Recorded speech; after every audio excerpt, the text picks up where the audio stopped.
The waitress drove the drunk millionaire home. He unexpectedly fell in love with her. Hello everyone. Before we begin today's story, I have a small favor to ask. Please hit subscribe and turn on the notification bell so you never miss our channel's new videos. It is quick, free, and the best way to support us in bringing you more dramatic stories. Your support truly means the world to us. Where are you watching from? Drop your city or country in the comments below. Thank you very much. Now, let us go back to our main character. Rain was falling in thin silver lines over Manhattan, the kind that turned every streetlight into a smear of gold. Inside the Ember Lounge, the last guests were leaving, laughter echoing against the glass walls before dissolving into the night. Behind the counter, Grace Miller stacked empty glasses into neat rows. Her hands were quick, practiced, but her mind was somewhere else calculating the next rent payment, her mother's upcoming medical bill, the few dollars left in her wallet. It was nearly midnight when the sound of a glass tipping over broke the rhythm. At the far end of the bar, a man in a dark tailored suit sat slumped over his drink. His tie was loose, his hair slightly disheveled, and the smell of whiskey hung around him like a fog. "Sir, we are closing soon," Grace said gently, wiping the counter near him. He lifted his head, revealing sharp features softened by exhaustion. "Another one," he murmured, his voice thick, his words barely clear. Grace hesitated. She had seen men like this before: expensive watches, heavy cologne, heartbreak hidden behind money. But something about him felt different. There was a loneliness in his eyes, the kind that could not be fixed with another drink. "I think you have had enough for tonight," she said. He gave a humorless laugh. "That is what my board said too." Then, realizing his words made no sense, he pressed a hand to his forehead. "I should go." "Come-ta." When he stood, the stool scraped harshly against the floor. His balance faltered, and Grace instinctively reached out to steady him. "Whoa, easy there," she said, gripping his arm. "Are you sure you can drive?" He blinked at her, trying to focus. "Drive? I own half the buildings on this block. I can." He stopped mid-sentence, swaying slightly. Grace glanced toward the window. Outside, his car's sleek black Aston Martin was parked under the glow of the streetlight. She exhaled slowly. "You will not make it 10 feet in that condition." He chuckled weakly. "Then what do you suggest, Mrs. Grace?" she said.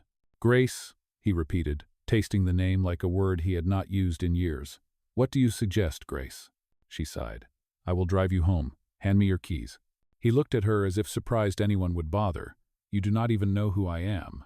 Grace shrugged. "I do not need to. You are just someone who should not crash tonight." Lou. Outside, the rain had turned steadier. The city shimmered behind a veil of water as she helped him into the passenger seat of his own car. The interior smelled faintly of cedar and bourbon. He leaned his head back, half asleep, before they even reached the first red light. Traffic was thin. Wipers brushed the glass in slow, hypnotic arcs. Grace kept her hands tight on the wheel, following the directions he mumbled between breaths. Upper East Side, penthouse, top floor. "Pop." When they reached his building, a doorman rushed forward, eyes widening at the sight. "Mr. Harrington, are you all right?" Grace answered before he could. "He just needs rest. Could you open the elevator, please?" The ride-up was silent except for the soft hum of the city below. When the doors slid open, she guided him through a vast apartment filled with floor-to-ceiling windows. The skyline glittered beyond the glass, but the place felt empty, sterile, like a museum no one lived in. She helped him to the couch, found a blanket folded on the armrest, and covered him carefully. As she turned to leave, his hand caught her wrist, warm, heavy, trembling slightly. "You have kind eyes," he whispered, his breath tinged with whiskey. "I do not deserve that kind of kindness anymore." Grace froze, startled by the rawness in his tone. But when she looked at him again, his eyes were already closed. She gently slipped her hand free and whispered, "Good night, stranger." Low. Outside, the rain had eased to a drizzle. She walked back to her old sedan, her reflection rippling across puddles under the streetlights. Somewhere high above, in that glass tower, the millionaire slept unaware that the woman who had just driven him home would soon change his life. And maybe, just maybe, he would change hers too. The next morning, sunlight slipped through the thin blinds of Grace's small basement apartment, landing across a cracked counter and a pile of unpaid bills. The silence was thick. Her alarm buzzed at 6 a.m., and she groaned softly before turning it off. Her back ached from the late shift, and the faint smell of spilled whiskey still lingered on her jacket. She made a quick cup of instant coffee, staring at the faded photo of her mother pinned to the fridge. Her mother's smile was warm even in the old picture, but Grace knew the woman behind that smile was getting weaker each day. The hospital bill sat under a magnet shaped like a heart. She traced the numbers with her thumb and whispered, "Just hold on, Mom. I will figure something out." When Grace reached into her bag for her apron, a glint of silver caught her eye. It was a small pin in the shape of a wing, smooth and heavy. She realized it must have fallen off the man's jacket last night. She sighed. Great. Now I am responsible for returning lost property to a millionaire. At the bar later that afternoon, everyone was buzzing. A news alert played softly on the TV above the counter. Cole Harrington, CEO of Harrington Group, was seen leaving the Ember Lounge last night after reports of a breakdown during a major business negotiation. Grace froze, her heart skipping. The image on screen, sharp jawline, gray suit, the same tired eyes, there was no mistake. It was him, the drunk man she had driven home. The man who had said she had kind eyes. Her coworker laughed. Imagine being the waitress who had to deal with that mess. Lucky girl, huh? Grace smiled awkwardly, her fingers tightening around the towel. She did not feel lucky. She felt exposed, as if someone might suddenly realize it had been her.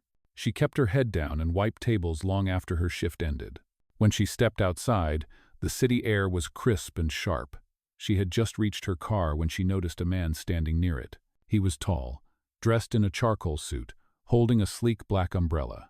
"Grace Miller?" he asked. His tone was polite but direct. She hesitated. "Yes? I am Michael Ward, Mr. Harrington's personal assistant." He handed her a simple white envelope. "He asked me to deliver this." Grace blinked. "Is he all right?" Michael smiled faintly.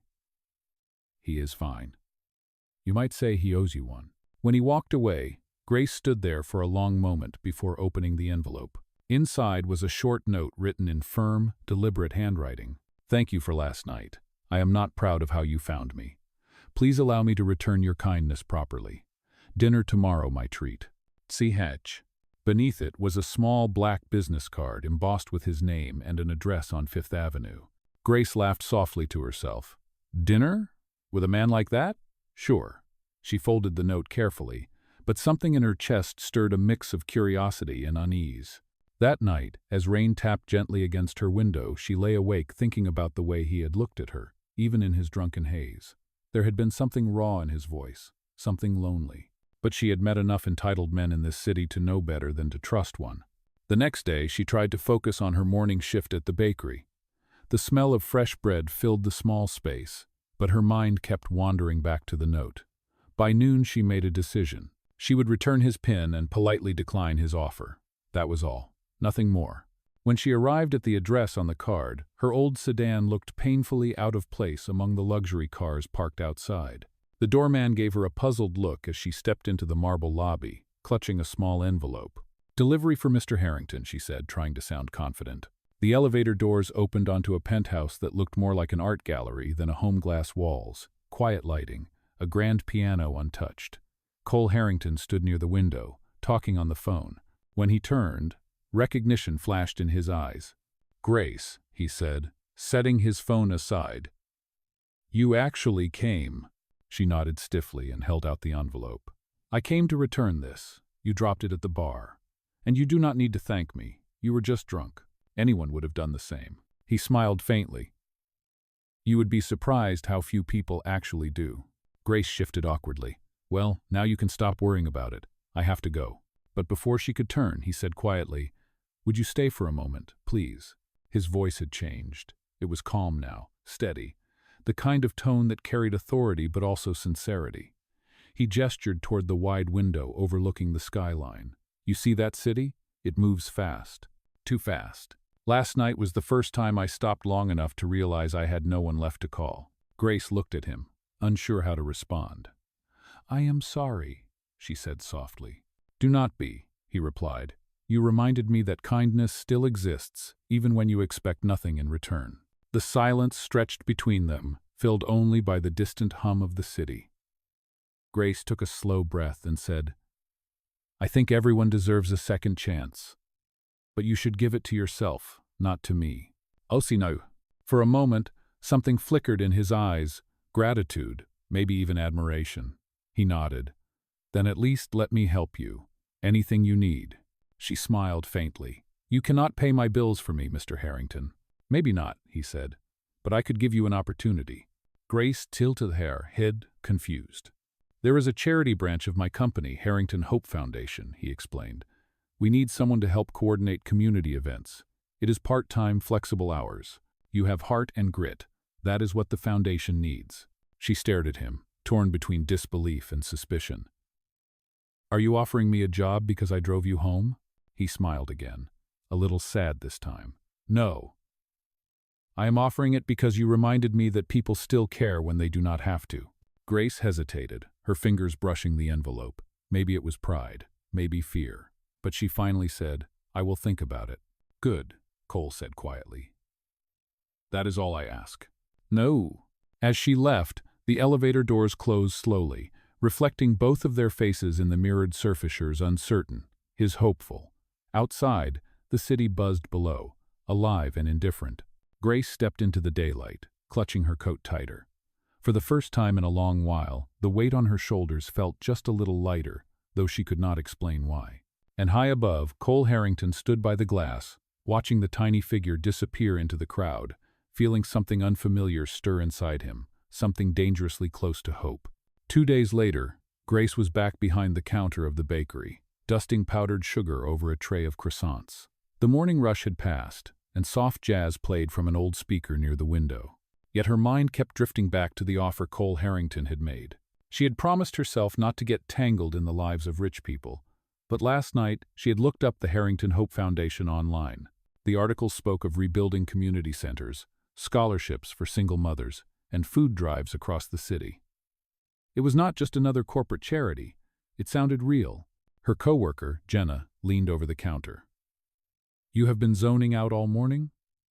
You have a date or something? Grace laughed softly. Not exactly. I am just thinking about a job offer. Oh, fancy, Jenna teased. Who made it? Grace hesitated. A friend. Someone I met at the bar. Before Jenna could ask more, the bell above the door chimed. A man in a gray suit walked in, carrying a folder. Miss Miller? I am from Harrington Hope. Mr. Harrington asked me to deliver your contract details. Grace blinked. He really sent someone? The man nodded politely, setting the folder on the counter. You do not need to decide now, but he hopes you will join the team soon. After he left, Jenna whistled. Girl, that is not just a job. That sounds like fate. Grace smiled faintly, hiding the unease curling in her stomach. Fate or not, she knew life never gave anything without asking something back. That evening, she sat on the small couch in her apartment, the contract spread open across her lap. The pay was modest but steady, the schedule flexible, and at the bottom, in neat type, was a handwritten note. I hope this helps. C.H. Her eyes lingered on those initials for a long time before she finally whispered, All right, Mr. Harrington, let us see what kind of world you live in. The next Monday, Grace walked into the foundation's downtown office. A sunlit floor filled with volunteers, colorful posters, and boxes of donation supplies. It was the first place she had entered in months that did not feel cold. A young woman with bright eyes greeted her. Hi, you must be Grace. Mr. Harrington said you were joining us today. I am Elena, program coordinator. Grace smiled nervously. Nice to meet you. I have no idea what I am doing yet. Elena laughed. Do not worry. None of us did on our first day. The hours passed quickly. Grace helped sort paperwork, answered calls, and packed care kits for a homeless outreach event. The team worked hard but laughed often. For the first time in a long while, she felt useful for something more than just surviving. Late in the afternoon, she stepped out onto the terrace for a breath of air. The city stretched below her, endless and bright. She was so lost in thought she did not notice Cole approaching until his reflection appeared in the glass beside her. I see you survived your first day, he said, his tone light. She turned, startled, but smiling. Barely. You did not tell me your office is this busy. I did not want to scare you off, he said, folding his hands in his pockets. How was it? It felt different, Grace admitted. People actually care here, that is rare. Cole nodded slowly. That is what I wanted. Something real, something that helps without expecting a profit. For a moment, They both looked out at the skyline. The breeze carried the faint sound of traffic and laughter from the street below. "You know," he said quietly, "I keep thinking about that night. You could have just walked away." Grace glanced at him. "I almost did, but something about you looked lost." He smiled faintly. "I was. Maybe I still am." They shared a brief silence that felt heavier than words. Then Grace straightened. "Well, I am not a therapist, but maybe your foundation will do you more good than it does the city." Cole laughed softly, the sound breaking the tension. "Maybe you are right." As the sun dipped lower, painting the glass buildings gold, he handed her a small envelope. "For you. It is an invitation to our annual charity gala this weekend. I want you there." Grace looked at him, unsure. "A gala? I do not exactly fit that crowd." "Then let them adjust," he said, his voice calm but firm. "You belong where kindness is recognized." She hesitated, staring at the envelope. "I will think about it." "I know you will," he said, his tone gentle. "And Grace, thank you again for everything." When he left, Grace stood on the terrace, the invitation in her hand. The city lights began to blink on one by one, and a strange warmth filled her chest. Maybe this was a new chapter. Maybe life was finally offering her more than struggle. But deep down, she also felt a warning she could not name, because whenever her world started to change, it never did so quietly. And somewhere in the distance, under the glow of the evening sky, she had no idea that the next time she would see Cole Harrington, it would be in front of hundreds of people, and everything she believed about him and herself would be tested. The night of the gala arrived faster than Grace expected. She stood in front of her mirror, adjusting the simple navy dress she had borrowed from her coworker. It was not designer, but it fit her well enough. A small silver necklace, the only piece of jewelry she owned, rested just above her collarbone. Her hands trembled slightly as she tied her hair back. "This is ridiculous," she muttered. "I serve coffee and pack donation boxes. What am I doing at a Millionaire's gala?" Still, something inside her whispered that she had to go. Maybe curiosity. Maybe the strange sense that her life was about to turn another page. When she arrived at the Grand Lexington Hotel, the world she stepped into felt like another planet. Chandeliers dripped light over marble floors. Guests in glittering gowns and sharp tuxedos floated through the room, laughter blending with the music of a live orchestra. Grace paused at the entrance, her heart pounding. A woman near the bar glanced at her dress and whispered to her companion. Grace heard the soft laugh and felt heat rise to her cheeks. She turned, ready to leave, when she heard a familiar voice. "Grace." She looked up to see Cole Harrington crossing the room toward her.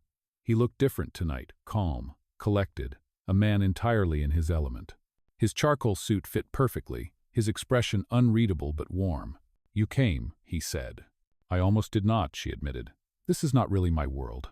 He smiled gently. "It is mine, but I have never liked it much either." He offered his arm, and after a brief hesitation, she took it. Together they walked into the heart of the ballroom. Every eye seemed to follow them, whispers sparking like static in their wake. Cole ignored it all, guiding her to a table near the stage. "This event is about the foundation," he said. "You helped make it stronger, even in just 1 week. I wanted you to see what your work means." "Go call." Grace looked around at the banners, showing children's programs in community centers funded by the foundation. Her chest swelled with quiet pride. For a moment, she forgot the stairs. The lights dimmed. The host took the stage, microphone in hand. "Ladies and gentlemen, thank you for joining us tonight to celebrate the work of the Harrington Hope Foundation. Before we begin the awards, Mr. Harrington has a few words." Cole squeezed Grace's hand lightly before stepping up to the podium. His voice carried through the ballroom, steady and sincere. "When I started this foundation, I thought I was doing the world a favor. I thought money could fix everything. But last month, someone reminded me that true change starts with compassion, not power." Grace felt her stomach tighten.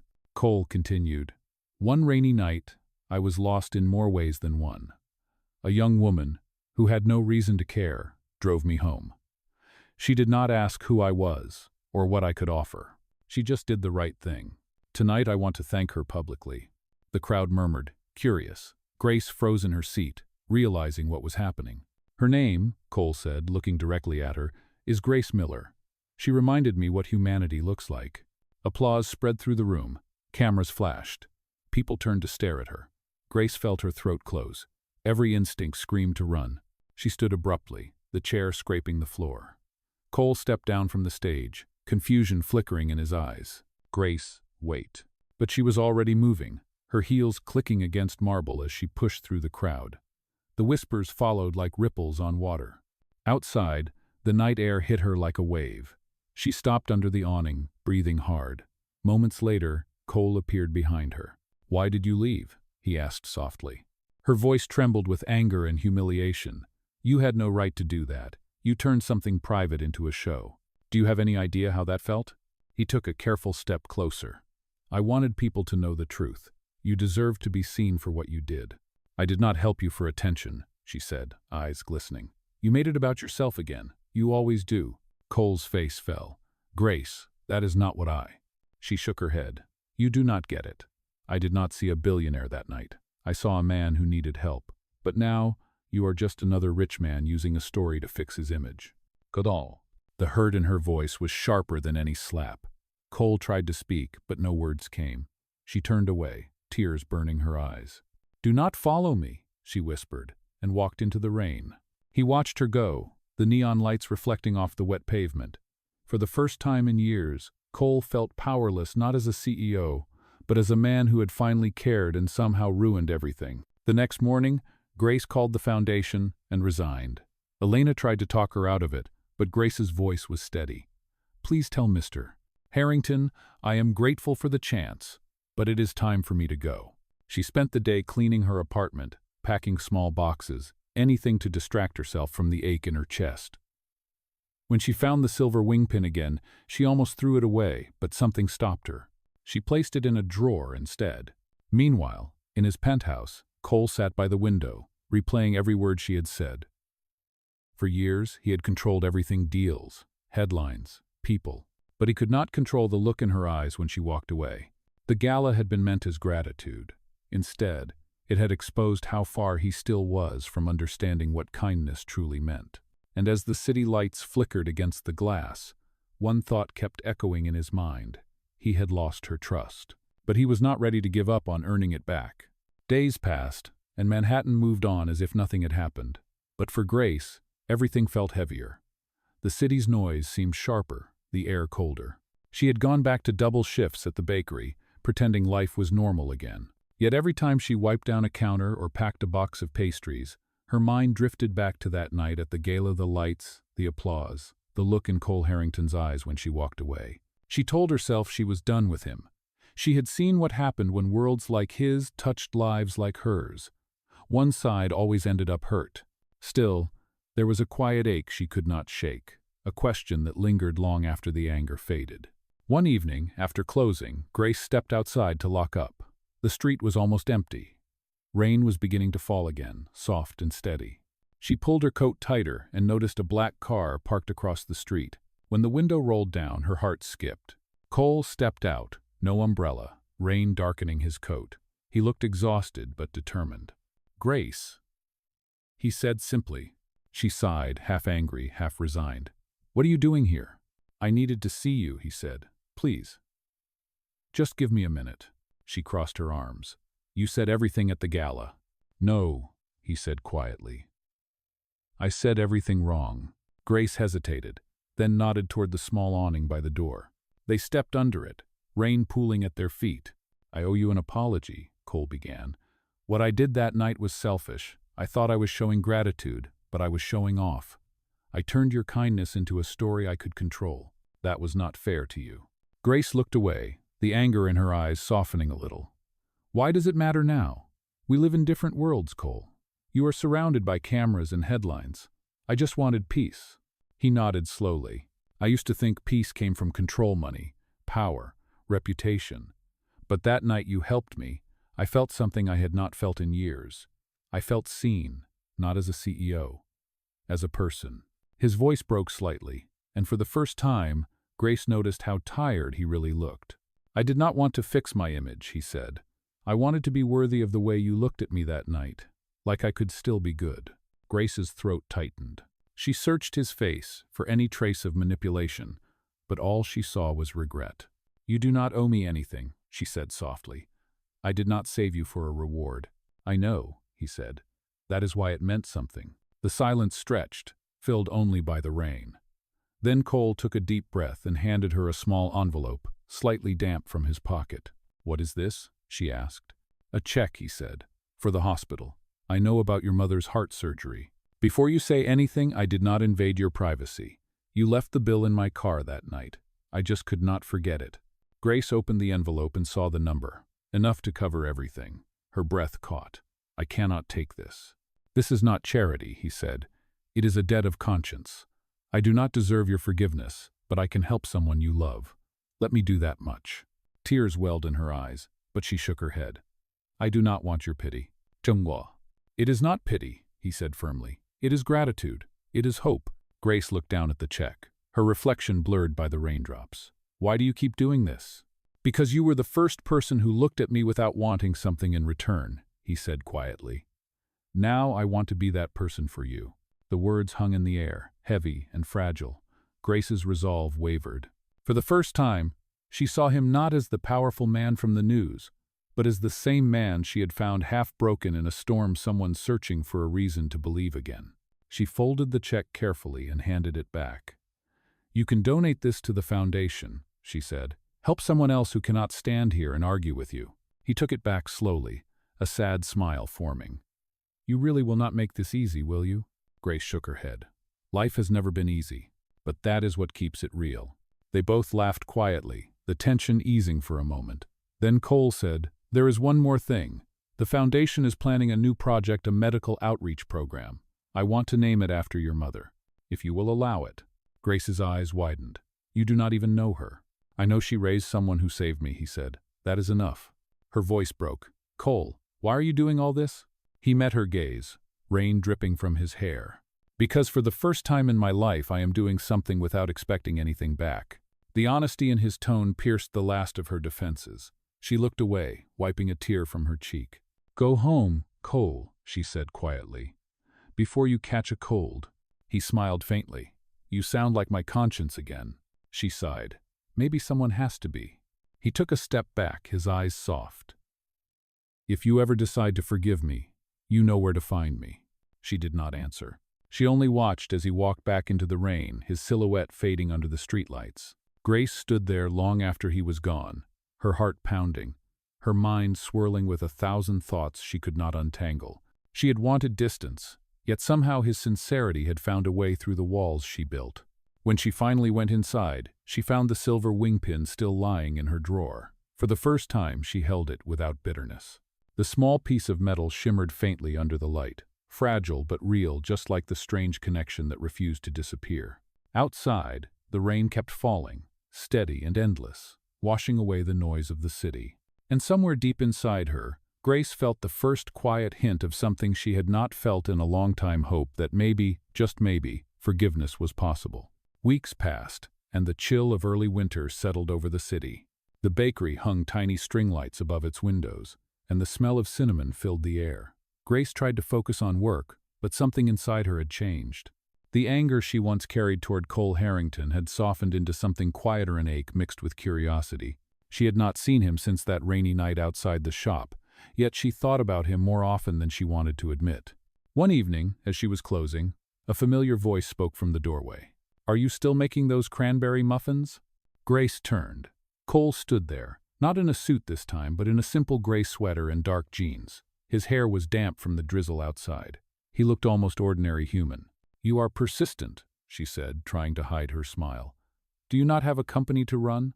He shrugged lightly. I do. But I also have a craving for good coffee and a second chance at a conversation. Grace rolled her eyes but stepped aside. Fine, 1 coffee, but you are paying. Gladly, he said, following her inside. She poured him a cup and sat across the small table near the window. For a few moments they drank in silence, watching people hurry past under umbrellas. You have been busy, Cole said finally. The foundation just received approval for the new outreach program. It will fund emergency surgeries for families who cannot afford them. Grace looked up. That is incredible. I guess you got the idea after meeting me. Bye, Mong. He smiled softly. You could say that. I also named it the Miller Initiative. I hope you do not mind. Grace's eyes widened. You named it after my mother? After both of you, he said. Because the night you drove me home, you reminded me what care really looks like. It was never about money. It was about people showing up for one another. For a long moment, Grace said nothing. Then she whispered, "She is going to be proud of that." Cole nodded. "How is she doing?" "She had the surgery last week," Grace said, her voice trembling slightly. "It went well. She is recovering now. And no, I did not use your check. I told the hospital about the Foundation's new program. They accepted her as one of the first patients." He smiled in quiet relief. "Then I guess it worked out after all." "It did," she said softly. "Thank you." Her words lingered between them, heavier than they sounded. Gratitude was something Grace rarely gave easily, and Cole knew it. He leaned forward. "Grace, I meant what I said before. I did not come back because I felt guilty. I came back because my life feels different now. I want to build something real, something good, and I do not want to do it alone." Grace's heart pounded. "Cole, I do not know if I can give you what you are looking for. My life is simple. Yours is complicated." He nodded. "You are right. But simplicity is exactly what I need." "Kana." The sincerity in his voice made her look away. "You say that now. But the world you live in will not understand me." "Then they will have to learn," he said quietly. "I am not asking you to fit in. I am asking you to walk beside me." For a long time neither of them spoke. Outside, the rain tapped against the glass in soft rhythm. Finally, Grace exhaled. "You know, you are stubborn." He smiled. "So are you. Maybe that is the problem," she said. "Or maybe it is what makes this possible." Grace looked at him, really looked at him, the man who once stumbled drunk into her life, now sitting across from her with eyes full of conviction and humility. Against her better judgment, she felt the corner of her mouth lift. "All right," she said finally. "We will start with coffee. No promises beyond that." "That is all I need," Cole replied, his voice low and steady. They stayed there until the lights dimmed and the city outside blurred into gold reflections on wet pavement. For the first time their silence felt comfortable, as if the chaos between them had settled into something calm and real. When it was time to leave, Cole walked her to her car. The rain had stopped, leaving the air cool and clean. Before she got in, he said quietly, "You know, I still have that silver pin you left in my car." She smiled. "You can keep it. Maybe it will remind you not to get drunk in expensive suits again." He laughed softly. "It already does." Grace opened the door, then paused. "Good night, Cole." "Good night, Grace." As she drove away, Cole stood on the sidewalk, watching her taillights fade into the distance. A faint smile tugged at his lips, not one of victory, but of peace.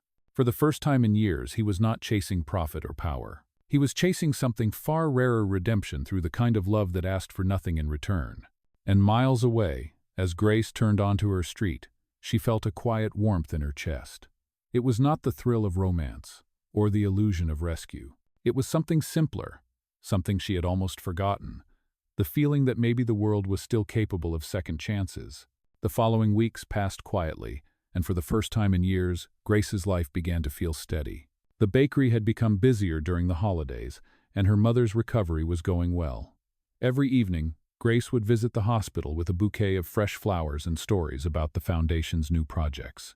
Her mother often smiled at her from the hospital bed and said, "You look different these days, sweetheart. Lighter somehow."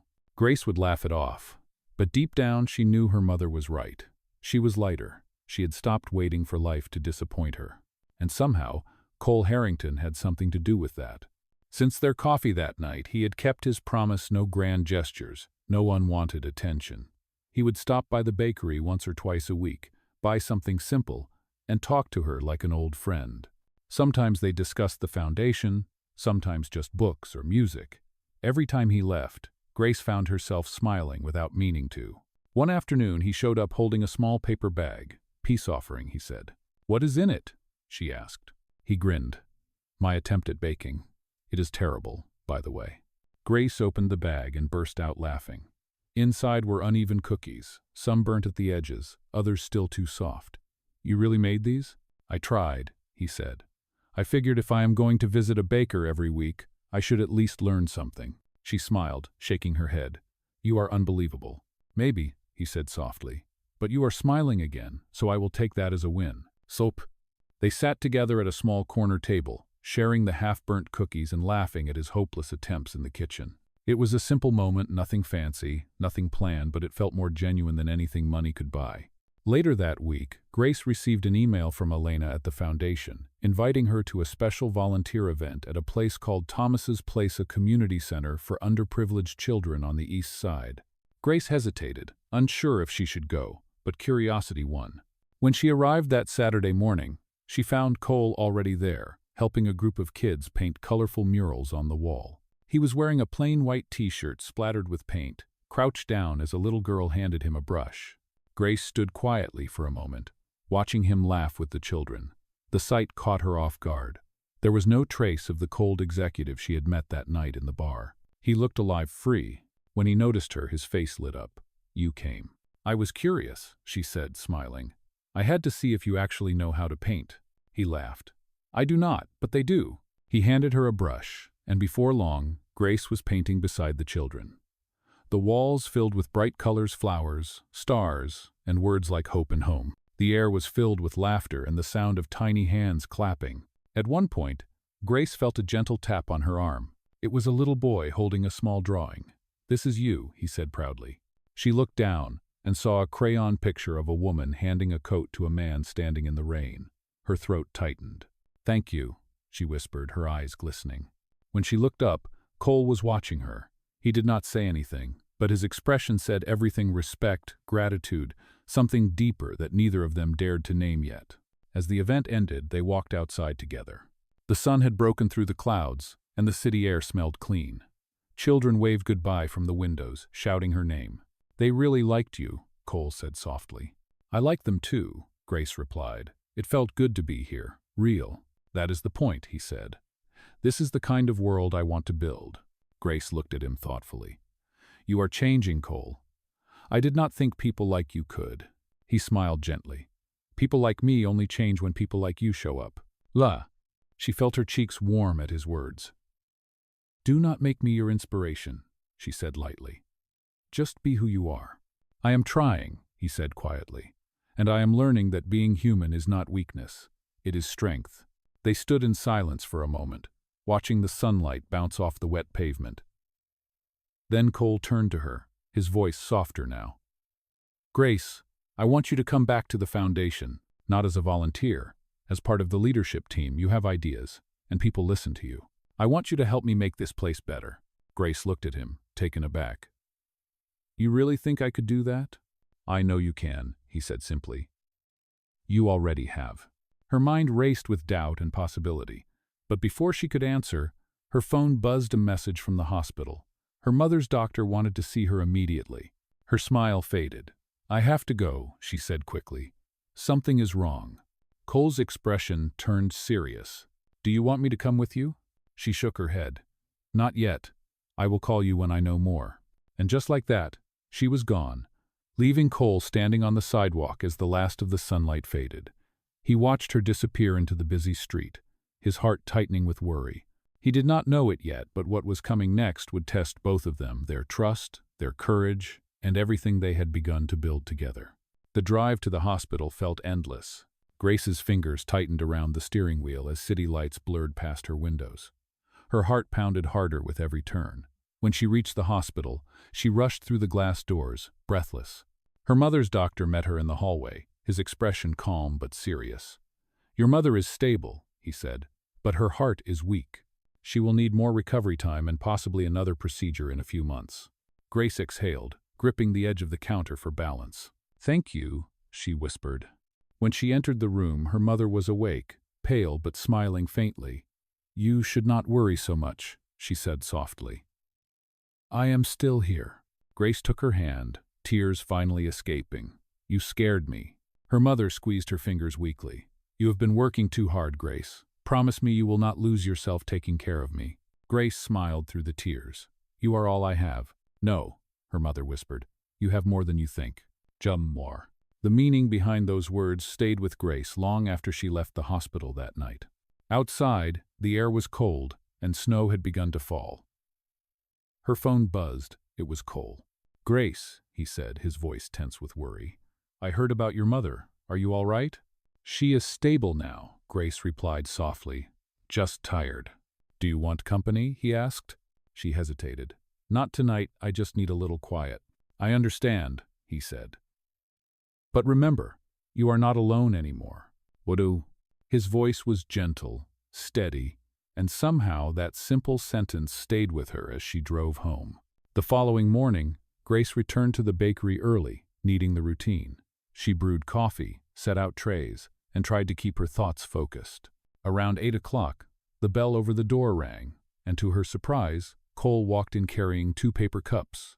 I figured you would forget breakfast, he said, setting 1 cup in front of her. Black coffee, 1 sugar. She smiled faintly. You remember. I remember everything, he said softly. For a few moments, they stood in quiet. Then Grace sighed. The doctor said my mother might need another operation. I do not know how I am going to handle it. Cole met her eyes. You will not handle it alone. The foundation can help. Let me take care of the logistics. You can focus on her. Grace shook her head. Cole, you do not have to. I know I do not have to, he said gently, but I want to. His sincerity left her speechless. She lowered her gaze, tracing the edge of her cup. You always show up when I least expect it. Loafer. Maybe that is how fate works, he said with a small smile. You showed up for me when I was lost. Now it is my turn. Grace looked up, her eyes softening. You really believe in second chances, do you not? I do now, he said quietly. They finished their coffee as the city woke around them. For a few precious minutes, it felt as if the world had slowed down. Later that day, Cole called Elena and arranged a small team of volunteers from the foundation to visit the hospital. They decorated the room with flowers, soft lights, and notes from children at Thomas's place. When Grace arrived that evening, she found her mother sitting up in bed, surrounded by warmth and laughter. Her mother's eyes glistened. He did this? Grace nodded, her throat tight. Yes, he did not even tell me. Her mother smiled knowingly. Then maybe it is time you stop pushing him away. Taden. That night, as Grace stood by the window watching the snow fall, she finally allowed herself to admit what she had been denying. Cole had changed not just his habits or his company, but his heart. And without realizing it, he had changed her too. When her phone buzzed again, it was a text from him. The world is better when you let people help you. Sleep well, Grace. She smiled softly and typed back. Thank you for not giving up. Outside, the city glowed under the falling snow. For the first time, Grace felt a fragile sense of peace, like maybe life was leading her somewhere good after all. But she also knew something deep in her chest. The story between her and Cole was not finished yet. It was only beginning to unfold. Spring came quietly to the city. The snow melted from the rooftops, and sunlight spilled into the streets again. Grace stood outside Thomas's place, watching the last group of children finish planting flowers in the courtyard. The community center had been repainted, repaired, and filled with life. The new medical program, the Miller Initiative, was thriving, helping families across the city. Grace had returned to the foundation full-time, not as a volunteer, but as the new community director. It had been Cole's idea, though he never took credit. He simply said, "You earned it." That morning he was supposed to meet her at the center, but he was late. Typical Cole, she thought with a smile. Just as she turned to leave, a familiar voice called from behind. Grace. She turned. Cole stood there, holding a framed object wrapped in brown paper. He looked relaxed, almost boyish, the way he only did around her. You are late, she teased. I know, he said, catching his breath. But I brought something. He handed her the frame. When she unwrapped it, her breath caught. Inside was her old drawing, the one her little brother had made years ago that said, Noah, I love you, Daddy. The sketch she had once kept in her apron pocket, long before she met him. She stared at it in disbelief. How did you get this? She asked softly. It was tucked inside your old locker at the bakery, he said. Elena found it when they renovated the back room. I thought you should have it back.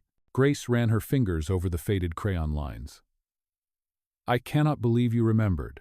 Lev. I remember everything, Cole said gently, including the night you gave me back my life. Her eyes lifted to meet his. You did that yourself, Cole. I just helped you find the way. He smiled. Then maybe we helped each other. They stood for a moment in the sunlight, surrounded by laughter from the children inside. The air smelled of new flowers and fresh paint, simple reminders that broken things could be made whole again. Grace looked down at the frame, then back at him. So, what happens now? He took a small step closer. Now we stop fixing everything alone. Her smile trembled. That sounds harder than it looks. Maybe, he said, but I think we are ready. The words hung between them, quiet but full of meaning. Cole reached into his jacket and pulled out a small silver pin, the same one she had returned months ago. It gleamed softly in the light. "Do you remember this?" he asked. Grace nodded. "Of course." "Come on." He smiled and fastened it to her jacket pocket. "Then keep it. This time, let it remind you that kindness comes full circle." She looked at the pin, then at him. "You know, you talk like a man who finally understands his own story." He laughed softly. "Maybe because you taught me how to live it." They both turned toward the garden where the children were laughing, their voices bright against the hum of the city. For a long time, neither of them spoke. They did not need to. Grace reached out and took his hand, her voice barely above a whisper. "Thank you for showing up." Cole squeezed her hand gently. "Always." The camera of life might have panned out there the former waitress and the redeemed millionaire standing in the sunlight, surrounded by the very people their kindness had brought together. Their story had begun with a single act of compassion on a rainy night, and now it ended the same way, quiet, human, and full of hope. Because sometimes love does not arrive in grand gestures or perfect moments. Sometimes it begins with one small kindness that changes everything and never really ends.